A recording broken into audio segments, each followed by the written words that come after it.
You're listening to Shoe In, covering the ins and outs of all things footwear, from sneakers to heels, loafers to slippers, and every type of shoe in between. Brought to you by the FDRA, the Footwear Industries Association focused on retail, trade, politics, and fashion, helping create and enhance conversations on all things footwear. And now your footwear insiders, Matt Priest and Andy Polk. Folks, we have a show for you today. What kind of show is that, Andy? It's actually a really dynamic show because we've got a guest on from a retailer. Yeah. So we're going down to the base level where the shoes are sold. Yep. Which I'm always excited about. Yeah, I'm me always too. interested in hearing people on the front line selling shoes. Yep. But also it incorporates some brews. Brews and shoes. Well, shoes and brews. That's right. So I'm actually really excited because I think, you know, what's really interesting is we see a lot of successful retailers incorporating experience Yep. or building community in many different ways. Right. And so we have a great story to share today about, you know, one special retailer doing that. Yeah, we do, Andy, and I'm glad you brought this up. This Shoes and Brews out of Longmont, Colorado. And on the phone, we have Jacob and Colin and Ashlee, all who work at Shoes and Brews. And the way, Jacob, we'll start with you, the way that we kind of connected was the fact that we have this charity event called Brews and Shoes.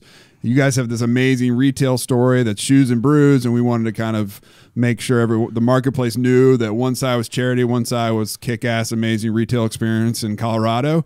And then we started talking. We wanted to have you come on the show and tell you more of your story about who you are and what Shoes and Brews is there in Colorado. So welcome to Shoe In. And Welcome. Jacob, why don't we start with you? Kind of lay it on us. What's the story behind Shoes and Brews?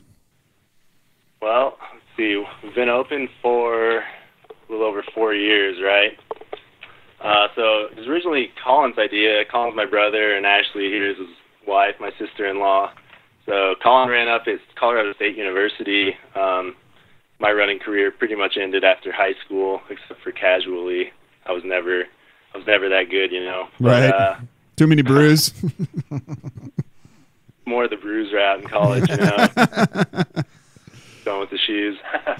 But Longmont at the time didn't have a specialty running store to start with. We had a really good brewery scene. You know, we've got Left Hand Brewery out here, and Oscar Blues is in Longmont. So the craft beer thing was big, but everyone was kind of driving into Boulder to get all the running shoes. So we wanted to start that community in Longmont specifically, and that's really what we tried to do over the last 4.5 years. And it's been, I mean, the reception's been awesome. You know, we have these group runs every Thursday night, and those have just gotten bigger and bigger and bigger, and we can hardly fit everyone in those social runs anymore. That's awesome. What about, how do you do the store layout? Because I know if you go to the website, it's kind of funny. You talk about the mullet effect where there's business in the front and the parties in the back. So how is your store laid out? So if I'm a customer and I'm coming in, how am I greeted as I walk through the door? What's your layout? So Ashlee here, and I'm going to jump in on this question Yes, as I please do. manage the store.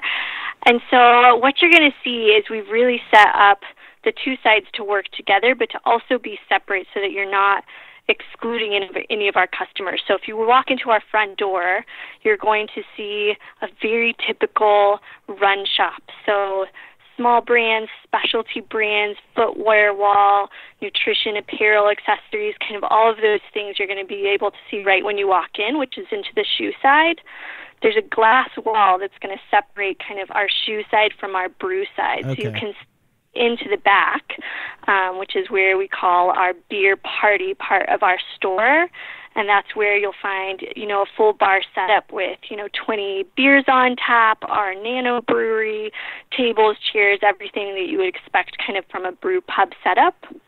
We set it up that way so that not only can we serve customers kind of equally on both sides, but if you are a runner who, isn't into, enjoying a beer after your run, that you don't feel like you're in a bar setting, as well as, the high school scene here in Colorado is a really competitive run scene. So we want to make sure that, high schoolers and parents of high schoolers feel comfortable bringing their children or, their athletes into our store without feeling like they're in a bar. Right. Not that they're not allowed in the bar, because we have, tons of great non-alcoholic kind of Colorado-based options, whether it's tea or kombucha or locally made sodas, those type of things, but wanted to keep them separate just so they have their own customer bases if they want to, as well as you're able to close down your shoe side a little bit earlier, kind of typical retail hours, and able to keep your bar side open later. So how's that done for branding? I mean, obviously that's something so unique probably to that area where you got people who really love, the craft beer industry obviously is exploding across the U.S. And even in Europe, when I travel through there, people are constantly talking about how amazing the craft beer is in America. Whereas, 20 years ago, you got Miller Lite or Coors Light or something like that. Nothing really dynamic. And now you have these kind of craft micro brews. And at the same time, you're opening a running shoe store where there wasn't one, and that's got to be something very unique to a community. How has the response been? I think going into opening one new business and then opening a new business that's never been done before is definitely a really scary thing. Yeah. So when we thought of Shoes and Brews and when we were looking into starting it, there's no business plan for it. There's no other businesses that you can look at, and so it was a little scary starting it up, but we knew, just knowing the Longmont community and kind of like where Colorado's been going, that it would thrive here just because it really is based on a community experience. It's based on becoming a community hub, whether that's for, brew lovers or for running fans. And so the reception has been wonderful. I think it's beyond our expectations as far as people understanding the concept and understanding it and coming to visit us and really, latching on to the idea. And so, yeah, I really feel like we've seen great response. Yeah, and this is Colin. Just to kind of add to that, when we thought about wanting to bring Run Specialty to Longmont, we really were trying to figure out, obviously the space is really competitive. There's this, kind of shift online where brick and mortar is kind of trying to figure out their place, and we just thought that the experience part is really critical.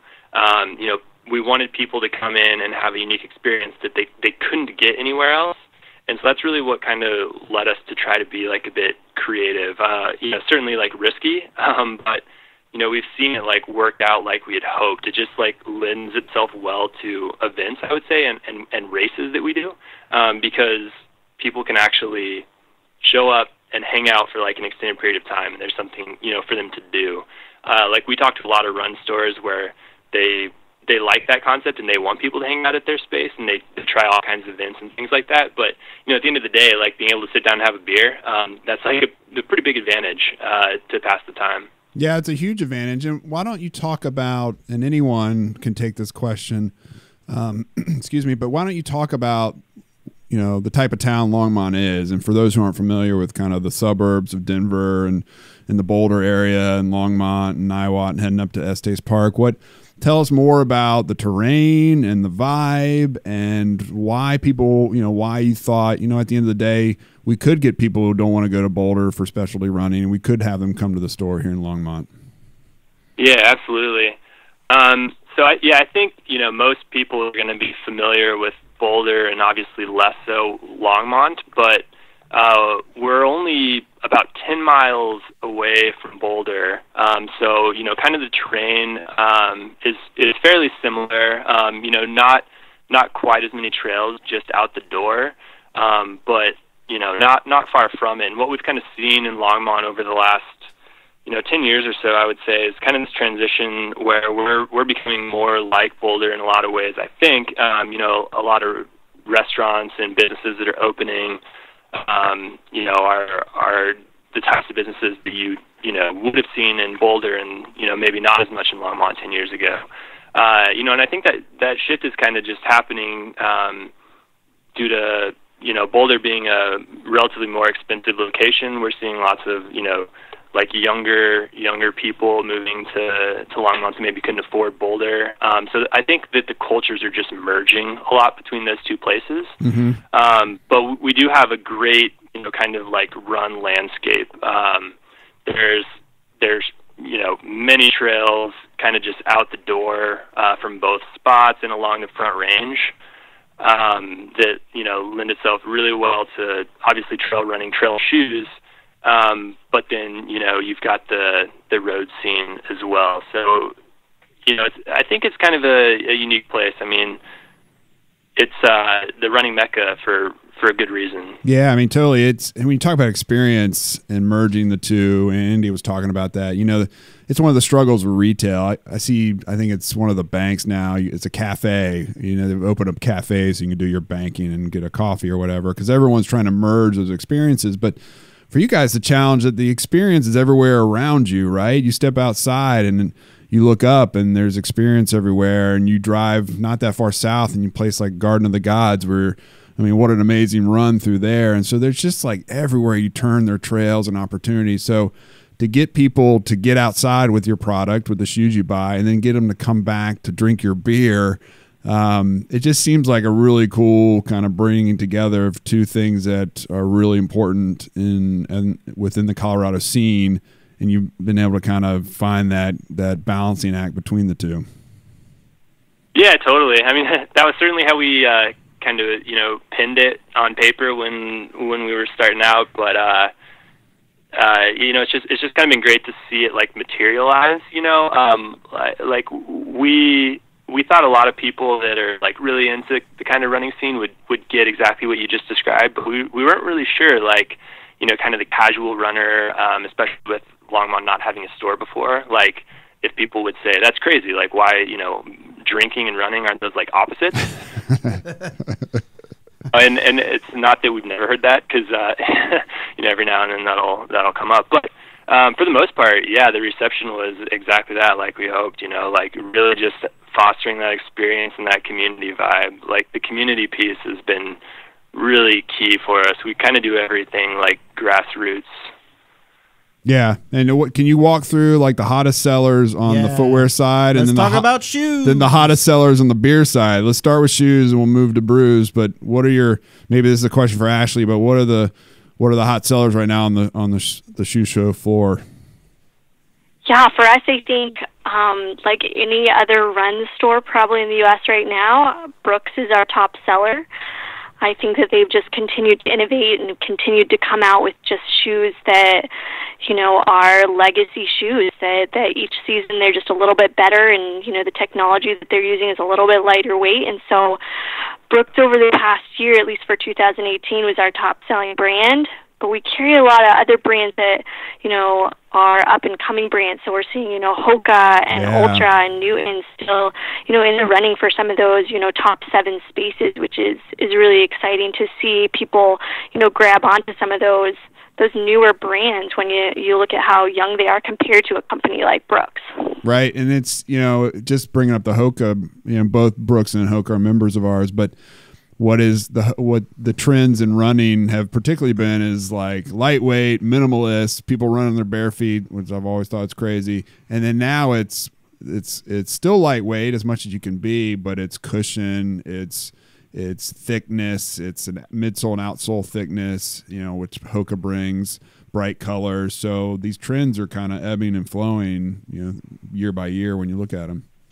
Yeah, I totally agree. I think when we opened, 5 years and we're looking at footwear trends, they, were, some things that we're seeing come back now, which is really fun to see those bright colors starting to come back. I think we went a little bit more mild over the past few years.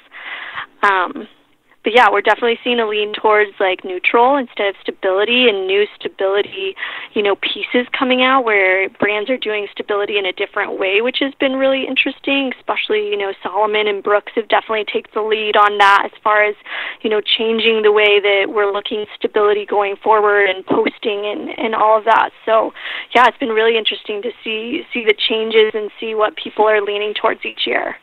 Now, do you guys have any kind of e-commerce piece of this? We know you do a lot with in-store, but is there any e-commerce? And then how's the marketplace out there? How are shoes selling? Now, before you answer that, Ashlee, whomever, Andy knows this. I'm a shopper. Money burns a hole in my pocket. While we've been talking, I ordered 2 pint glasses each for our FDRA staff and one in white, one in look at blue that. on their website. So they do have e-commerce for the pint glasses. You'll have to let us know if you do the same for footwear. Yeah, so, yeah, we... Working on the order. So you should We're going to right now. It's like real time. This is very responsive. Don't break them. Ship them empty, unfortunately. So yeah, we've always had an online kind of store presence, but we haven't fully jumped into the shoe portion of selling shoes online. I think just as a smaller store, keeping up with inventory and color changes and seasonal changes on the footwear side of things when maybe your inventory isn't this huge stretch. Is a little difficult for a smaller store, and so we've never really jumped fully into putting footwear on there. Sure. We do some special releases, so if we're getting, some exclusive shoe, before it hits the market, which we've been lucky to do a few times, we will put that shoe online until we feel comfortable with the amount that we still have in store. So I think right now you'll see a Solomon shoe is our only one up there, and that was one that we got exclusive rights to about 3 months early to the market, and so that was fun to kind of get, to people across the country and not just in Colorado, kind of an exclusive first look at a shoe that was coming out for spring 2019. Awesome. Also, for this podcast, you've got a lot of folks across the industry listening, a lot of executives. So this is also a good soapbox. So as a retailer and as runners, well, what is something that you would like to tell some of these brands, either about their product or about how they work with you guys? Hopefully it's good partnerships and everything. But if there's something that they could do better or think about a little bit differently from your shoes, if you guys have any thoughts on that, step up on the soapbox and let us know. I think over the last few years we've seen what we've seen as a store, and a store that really is, a specialty, your local run shop type of store, is the brands that provide support back to our community and through our store for events and promotions and, really coming out and meeting with our community are the brands that we've seen be extremely successful in store and definitely gain, not only product shelf on our stores, but, product on people's feet. And so I think that the more grassroots these companies can become, especially if they are considering themselves, specialty run, getting back to, supporting brick and mortar stores as much as possible is only going to see not only our sales grow, but their sales grow, and kind of, becoming a community piece in each town is really important, and customers really notice that when they see brands coming out to events and putting on things in their community and coming out to Shoes and Brews to talk to them. They really react well to that. That's awesome. So we talked about the shoes. What are your top selling brews right now? Well, so we do brew beer here on site as well. It's a combination of those really? beers. That's awesome. Yeah, we have a small brew system. It's actually classified as like a nano brewery, in terms of the number of barrels that we're producing a year. Brewery. Nice. So it's small, but we tend to have 3 to 4 beers on tap at all times, and we see those go through, the most quickly because people want to try something that they can only get at your place. Are they running? Do you have them named after running motifs? Is there some kind of tie-in to running? They go back and forth, to be honest. We'll see our brewer is one of our owners, and he is really funny. So you'll see, run inspired beers, but you'll also see a lot of 80s rock inspired beers, locally inspired beers. What about a shoe and show beard? Oh, there you go. Yeah. You can blast the podcast in the background and deliver our beer, which will probably be bitter, just like this podcast. I thought it'd be smooth and delightful. Only when Jasmine's on. That's right. Wait till it goes sour and we'll name it that. We've had the I'm trying to negative split IPA. That's one of the first ones we've had. Andrew T. Some of them are just non-shoe related, like our Hefeweizen's pretty popular. It's just called the Hef Yeah. Uh-huh. Oh. Yeah, There's been many. the Andrew Weeding. I don't know if we actually got the rights to that, but no one said anything. So that's the best way to play it. Well played. Unlike us, when we tried to trademark Brews and shoes, we heard from you guys. It's perfect. Oh yeah, we've heard from a few, but it's kind of like when you're making two barrels or so, or one barrel at a time.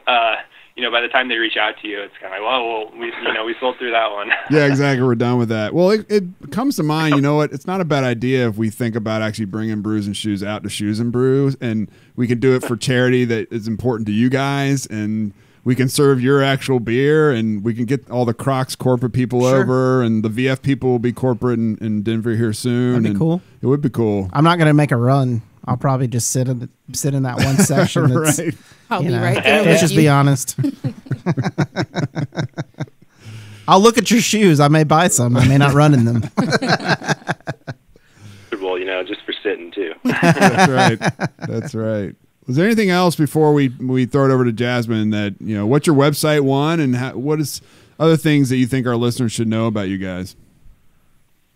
Yeah, website is shoesbrews.com, and we should probably tell them about the 800-meter challenge, right? Do you want to? Yeah, I think in everything that Shoes and Brews does in general, we definitely are doing it from a social run aspect and doing it with a little bit of fun. So we're trying to make Shoes and Brews a little bit more approachable to any type of runner. So one of the things that we do that's pretty unique is we do an 800-meter road challenge. Wow. So this is an 800, so a half-mile run out and back on the road in front of our store. So you turn around as a keg. Whatever your time is in the price of your pints for the rest of the day. Really? So that could $2.30 or $4.30, but whatever you run, that's the price of your beer. $12. Could I hire someone to do that for me, like a high school runner or something? We've had school kids come out and their parents drink it. Oh, there you go. Designated drivers, designated runners. That's perfect. You'd have to run pretty fast to get your root beer at a good price. That's awesome. That is awesome. A lot of that, and I just think, we really are taking, a fun aspect, trying to bring the fun back into run, because we know running isn't easy for everyone, and it's intimidating at times, but I think if you can feel like you're part of a community, that changes your whole outlook on, what you have yourself do. Yeah, it's so true. And that's, specialty running all over the place does a really good job bringing together. There's a Pacers running store here in the D.C. area that they have these social runs, and sometimes it's these terrible times in the day. It's 6 a.m. or whatever, but it's that community. It really builds that community. And I think specialty is the important part of it. There's something special about it. And this isn't something that's going to blow the doors off of retail in the sense that the number of units sold through a Target or through a Nike.com. But at the end of the day, it is independent retailers coming together to serve a technical need that has a consumer with high expectations and a need for a shoe that performs, and a need for someone to help them figure out how that shoe should fit and how it should operate. So you guys do the Lord's work as far as I'm concerned. It's really, really cool thing you guys are doing. Absolutely. And then before we flip it to Jasmine too, let's give you guys a little bit of a plug. You got your 5th edition of the collaboration 5K and Brewfest in April. So give a plug for that. Hopefully you flip this out to a lot of your loyal customers and they can help spread the word. But go ahead, here's a free ad for you guys. Tell us what the 5K is and what you guys are doing and how people can get involved. Absolutely. So we run 2 races each year. They are 5K and Brewfest. So one in the spring and one in the fall. So our upcoming collaboration 5K and Brewfest is on April 6th. It's basically a day to come out and celebrate everything about the Shoes and Brews community. So you're running a 5K, you're finishing at our store with a full-on Brewfest. So 7 different breweries out, pouring samples for you, unlimited beer, unlimited cider, all the food you can eat, and live 90s cover band is one of our pieces of it. So we do that every fall and spring to sold-out crowds. This will be our biggest one yet. And everything's included in your race entry. So we've always found it really important that when you come to our races, You've paid your entry fee, and you're just there for the day to celebrate. So your food, your drink, giveaways are all included in that race entry, and you're just there to kind of help us support a local charity partner and really just celebrate the Shoes and Brews community with us. And so, yeah, this year we've got a 70s theme, and a fanny pack is your race swag. So Nice. We're really, really excited about it. That's awesome. That is awesome. I don't know if it's fashionable, Jasmine, the fanny pack, but maybe it is. I think it is fashionable. So with that, Jasmine, why don't we bring Jasmine in, talk for our Fashion Footwear and Focus segment. What's up, Jasmine? Okay, so I kind of found a brand that will complete like this duo and turn it into a trio for us. It's a vegan shoe brand that makes their high top and low top sneakers out of coffee grounds, coffee plants, and like one other thing. They use it's like a total vegan shoe. Yeah. Okay. And I think it's a pretty nice looking shoe to use coffee grounds. Like, I wasn't expecting it to actually look nice. There is a luxury sneaker, so I don't know if anybody wants to guess on how much you would pay for a sneaker that was made out of coffee grounds. Oh my gosh. What's the name of the brand? That might Nat 2. So it's a brand I haven't heard before. Nat 2. Yeah. I'm thinking $2.99. No. More so like $500. Oh gosh. Give me a couple brews. Shoes and brews before I buy that. Yeah, so they're high-end sneakers, but they do look great. I think it's kind of like an interesting one because this is the first time that I've heard of people using coffee grounds. So, I mean, we've heard a lot of things over the year people are really starting to use. And they also have a cork in the insole. So cork is like a material that I've been hearing used more and more. So it was interesting that, interesting that they use that in the insole as well. So Different kind of brew. That's yes, right. different kind of brew. Yep. But it's, it just shows you the collaborations. People are really kind of wanting experience or wanting something unique. And I think, this brand, if it's $500 for a pair of coffee shoes, hopefully it gives you a caffeine hit too. Right. Or at least smell like coffee. At least smell like coffee. But, it's what people are looking for. And I think maybe they'll be successful. Shoes and Brews, you guys have been successful. Maybe you can carry some coffee shoes to run in. I don't know. Maybe not. Well, either way, this has been a lot of fun. We can't thank you enough, Jacob and Colin and Ashlee. Shoesbrews.com. Thanks for coming on the show. We really appreciate it. And I can't wait to get my pint glasses.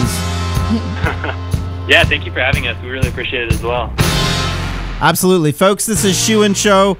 We are covering all things in the footwear industry, from different segments to different people sharing their shoe stories and what they do in the industry, their jobs, retailers across the country. The goal of this podcast is to connect the industry, to find commonality and community, to help spread best practices, and to give those people who may be outside the industry to listen to this podcast a little glimpse of what our industry is and how it functions and works. We're at shoeandshow.com. You can find our full catalog. There's almost 150 shows now of Shoe and Show. So definitely go back to any of the old ones and listen. They're still fresh.